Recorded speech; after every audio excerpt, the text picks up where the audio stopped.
For the sake of improving her writing, she took a job at a library. However, on her very first day, She was informed of a strange rule. The books here are not for reading by you. By me, by anyone. Ellie thought to herself that this completely defeated the purpose of her coming here, just as she was wondering how to refuse. She was stunned the moment she stepped into the library. It stretched endlessly, filled entirely with books. Loria repeatedly emphasized that the employer had never allowed outsiders inside.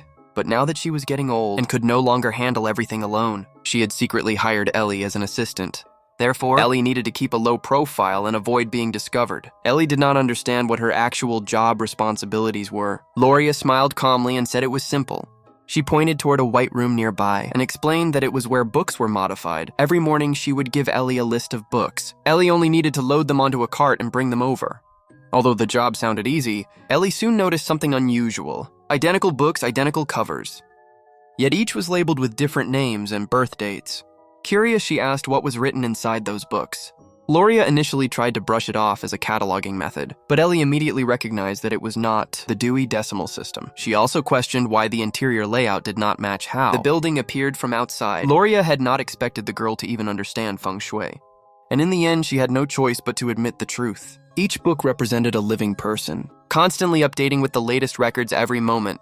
And when someone died, their book would immediately be removed from the shelf and sent into the White Room, where the employer would decide how the final chapter should be written. After explaining, Loria warned Ellie again that this was not an ordinary job, but an honor, so she must keep it secret.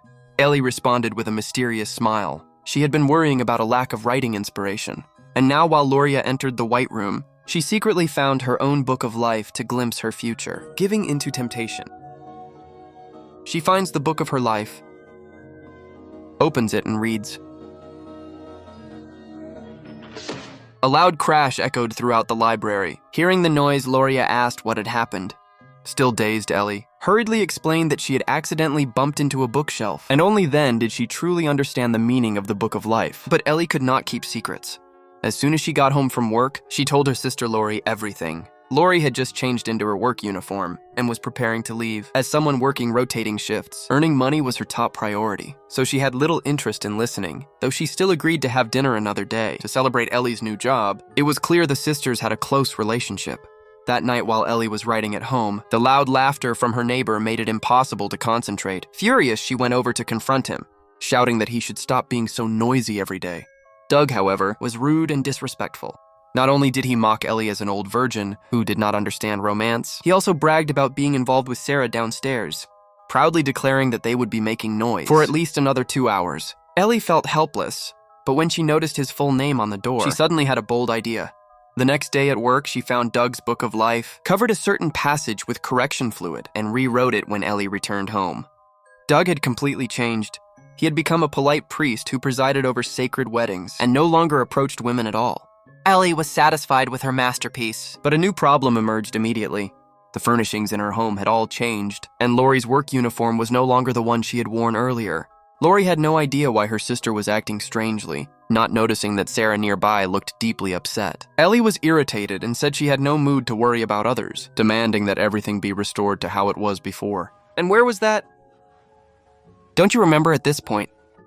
Ellie still had not realized the consequences of altering the book. Sarah began crying again, lamenting that she was in her 30s, unmarried without a career or savings, feeling like a complete failure whose life had no meaning, completely different from the person she had been the night before. Realizing that Sarah would continue to disrupt her writing, Ellie decided to intervene. The next day at work, she secretly modified Sarah's life as well, rewriting it so that she would end up with a wealthy man in room 304 and live happily ever after. Sarah soon became a rich wife and prepared to immigrate with the wealthy man. Yet before one problem ended, another arose as soon as Ellie returned home. She discovered that the layout had changed again. Lori was helping her husband, Dot, organize bankruptcy documents that had to be submitted to the federal court. The next morning, you're a lawyer. Dot thought this was mockery and hurriedly explained that he had only wanted Lori to live better. His investments had failed. Lori also told Ellie that this was not the time for jokes. Dot looked mentally unstable, as if he might collapse at any moment. Ellie insisted that it was impossible, but the next second Dot began talking to himself, constantly regretting his decision to invest in real estate. Left with no choice, Ellie once again rewrote his life, turning him into a real estate tycoon. However, the result was unexpected. He ended up marrying Sarah. The two had just bought a seaside resort. and even reminded Ellie and her sister to pay their rent. Before leaving, Ellie suddenly sensed something was terribly wrong. When she reached her front door, she found a crowd protesting high rent prices. LED by her own sister Lori, it turned out that DUT had now become a ruthless real estate magnate. No matter how much she rewrote things, she could not find peace, so Ellie simply changed her own home into a seaside villa. She thought she could finally write quietly, but noise quickly rose from downstairs again.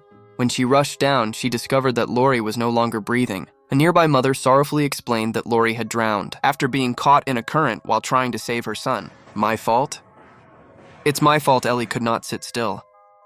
She rushed toward the library, running while begging the lifeguards not to give up. This time, she ignored any need for secrecy and stormed into the library, searching for Lori's book of life. But in her panic, she could not find it. Suddenly, Lori appeared behind her and told her that Lori's book had already been removed from the shelves. Ellie collapsed in despair, believing everything was her fault and blurting out that she needed to change it back. Upon learning the truth, Lori flew into a rage, ordering Ellie to find every altered book immediately. While searching, Ellie defended herself, saying she had not acted with bad intentions. She could have rewritten her own destiny, but had not done so. She only wanted a quiet place to write, yet everything had snowballed beyond control. After locating all the modified books, Ellie begged Loria to save her sister, but Loria did nothing of the sort. Instead, she pushed Ellie out, accusing her of failing to consider the consequences of her actions. Human destiny is set from birth. Everyone is interconnected in countless ways. Changing one person inevitably changes many others. Clearly, the employer had discovered what happened and was furious. Ellie could no longer stay there, and Loria forced her to leave. "Stop my sister!"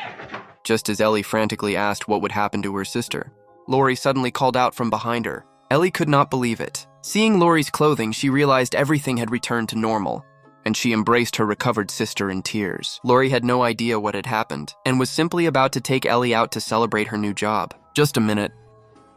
I gotta go thank somebody." Ellie gently knocked on Gloria's door, wanting to thank her, but when it opened, a complete stranger stood there. "Where's Gloria? There's no Gloria here, just me and my wife, Denise. We've lived here for more than 10 years. Ellie froze, cold sweat running down her back. The library had truly existed, and everything she had done had truly happened. But after correcting all her mistakes, that mysterious force had erased the entire timeline that should never have existed, along with the mysterious library itself. Ellie understood that this was done to prevent anyone from entering the library of the Twilight Zone again and altering the normal course of the world. And so the story ends. It teaches us that no life exists in isolation. Everyone's fate is tightly interconnected and inseparable. Only at the very end did Ellie realize that destiny cannot be casually changed. Even a small choice may trigger irreversible consequences. The so-called butterfly effect lies hidden within every decision we make. If you were given a book that allowed you to rewrite your own life, what ending would you choose to write?